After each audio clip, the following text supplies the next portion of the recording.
Salut à tous, c'est Planck de la Shadow, bienvenue sur cette vidéo qui aujourd'hui va parler des Jeux Olympiques et en l'occurrence de l'ensemble des éléments qui sont mis en place contre le citoyen, parce que là clairement c'est pas pour son bien-être, officiellement c'est pour le protéger, donc là vous verrez que c'est un des leviers qu'on connaît le mieux, la sécurité, et à quel point on s'y soumet facilement. Cette réflexion, elle m'est venue ce week-end en discutant après la pause mortelle, où un des participants m'a dit, à ton avis, tu penses que c'est une forme de conditionnement que tente l'État sur les gens pour voir s'ils se soumettent à différentes choses. De mon point de vue, c'est pas le cas. Même si on sait que durant la guerre froide, et je pense qu'il y a encore beaucoup de notions d'orientation, ne serait-ce que par les médias, ne serait-ce que par les groupes divers qui veulent faire du business, plus la politique, plus les idéologies, plus les religions, bref, l'influence, elle est partout, on est constamment en lien avec ces notions d'influence, certaines suggestions vont nous impacter parce que ça va toucher nos valeurs, nos croyances, etc. D'autres moins, ce qui ne veut pas dire qu'à force de répétition, on n'admet pas que des idées d'un dogme deviennent quelque chose auquel on peut penser, et donc que ça fleurisse à l'intérieur de nous, et c'est une fenêtre sur laquelle, à partir de là, il y a la possibilité que ça se démultiplie. C'est pas faux, hein. C'est ce qu'on appelle le seeding en hypnose, hein, la notion de mettre la graine et d'attendre et de nourrir pour qu'elle pousse, même si au départ tu étais contre cette graine-là, le fait même que tu puisses t'opposer à cette idée-là, ça veut dire que tu as suffisamment admis cette idée-là pour devoir t'y opposer. Donc c'est qu'elle est déjà présente. De même, même si une grosse partie de la population, là, si on reprend les JO, se soumettent, on va prendre aux notions comme la voie prioritaire JO, il peut y avoir des gens qui se rebellent.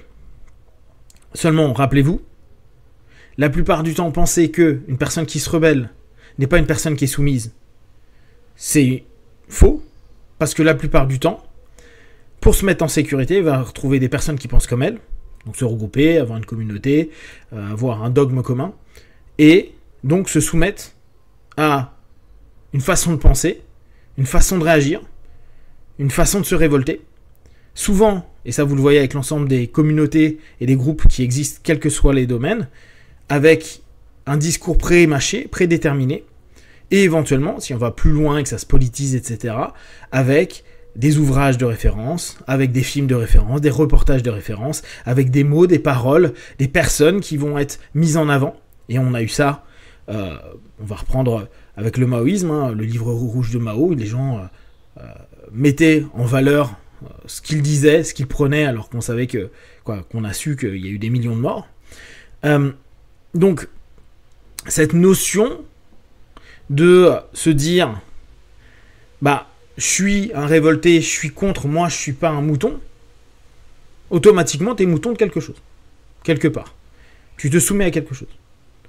Un autre groupe, une autre pensée, et même, éventuellement, tu es quelqu'un qui est dans un mouvement d'isolement et t'as créé ta propre sphère, tu fais partie du groupe sur lequel tu vas prendre des informations pour être complètement autonome, etc. Donc tu es aussi sous une logique et un conditionnement de pensée qui est basé par des groupes humains. Et on fonctionne pour ça, pour arriver sur notre notion première, qui est la sécurité. Donc, si on se soumet à un dogme ou autre, c'est pour se réconforter, pour trouver, si possible, des gens qui pensent pareil, et à partir de là, de se sentir, ok, je suis pas fou, ok, des gens pensent comme moi, ok, on se bat contre quelque chose qu'on estime être juste, etc., etc., et je suis pas tout seul.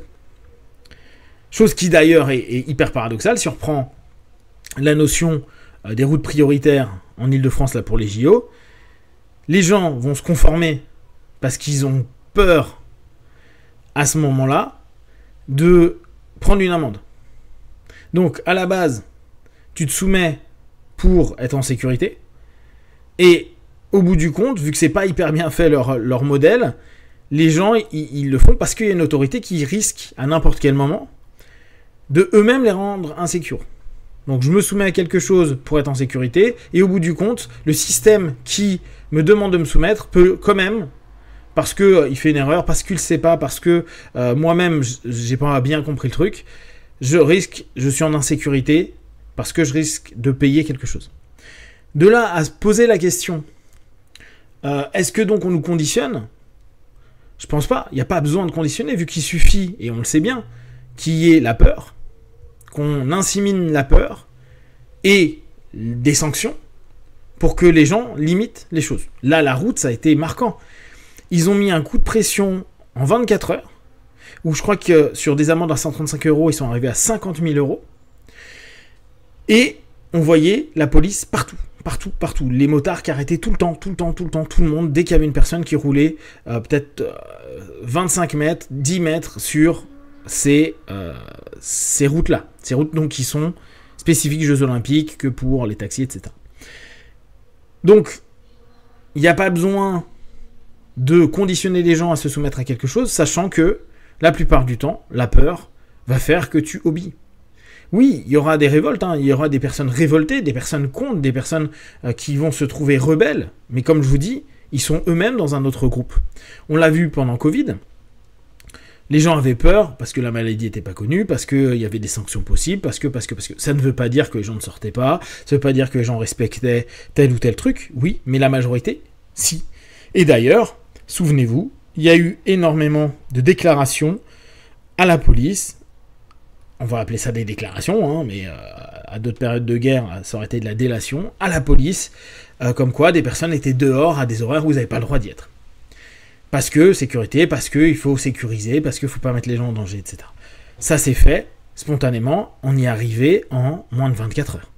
Là encore, le mardi, je ne sais plus combien, ça sera comme ça, on nous signale ça le lundi, le mardi, c'est ville morte.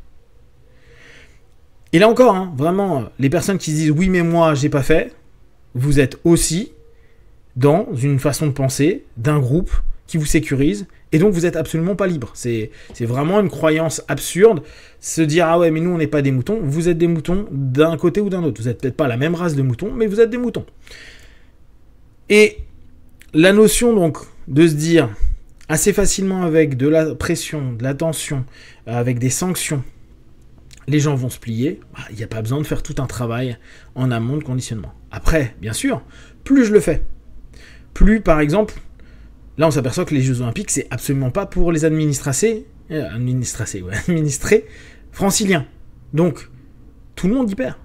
Alors bien sûr, je pense qu'il y en a qui ont eu du boulot, il y a eu de l'argent qui a été un peu partout, mais beaucoup y perdent. Tout le monde, c'est peut-être exagéré. Les gens ne sont pas satisfaits. Mais l'État s'en contrefout, parce que ce qu'il veut, lui, mettre en place, c'est-à-dire l'image de la France à l'international, etc., et surtout les images qu'il va y avoir, parce que c'est ça le plus simple. Là où on pourrait dire, il y a une escroquerie, il y a une manipulation, il y a un ensemble de suggestions, ça va être ce qui va être montré à la télé, et ce qui va rester dans les archives de l'histoire olympique, par rapport à la galère où on voit que les gens qui devaient rouler un quart d'heure maintenant mettent 45 minutes, qu'il y a des endroits où plus personne ne peut aller, que des restaurateurs vont faire 0 chiffre d'affaires, que tout plein de choses. Mais là par contre, le travail en suggestion au travers des médias, c'est ça qui va fonctionner. On pourra dire comme à Rio, oui, il y a eu des trucs qui ne sont pas bien passés, sauf que les images qui restent de Rio sont plutôt positives. Et si manipulation il y a, ça va être dans les images qu'il va y avoir à partir de cette semaine, avec les Jeux Olympiques qui commencent, avec tout ce qui se passe et comment ça va être proposé au monde. Et ça va être l'image, la suggestion qui va être répétée pendant 15 jours, puis après avec les para-olympiques. Et c'est ce qui restera ad vitam, absolument pas le ressenti, la perception et les galères qu'ont vécu à un moment donné à des gens qui se sont soumis par peur d'être contrôlés et de devoir payer des choses. Et au bout du compte, c'est peut-être ça le plus amusant, c'est de te dire que ce que l'on pense être le plus manipulatoire l'est peut-être moins que les Jeux Olympiques en tant que tels, c'est-à-dire la présentation au niveau des médias et donc au niveau de la télé et de la diffusion, qui, elle, va être un vrai mensonge par rapport à l'ambiance versus la réalité vécue par les personnes qui déjà vont galérer à y aller, avoir des scans, des passes, des QR codes, etc. Si vous avez des questions et des remarques, partagez sur Facebook, YouTube, j'y répondrai le plus rapidement possible. Comme d'habitude, de tout ce que je propose, ne prenez que ce qui est bon juste pour vous tester, observer, analyser, conclure. Puis one, ciao.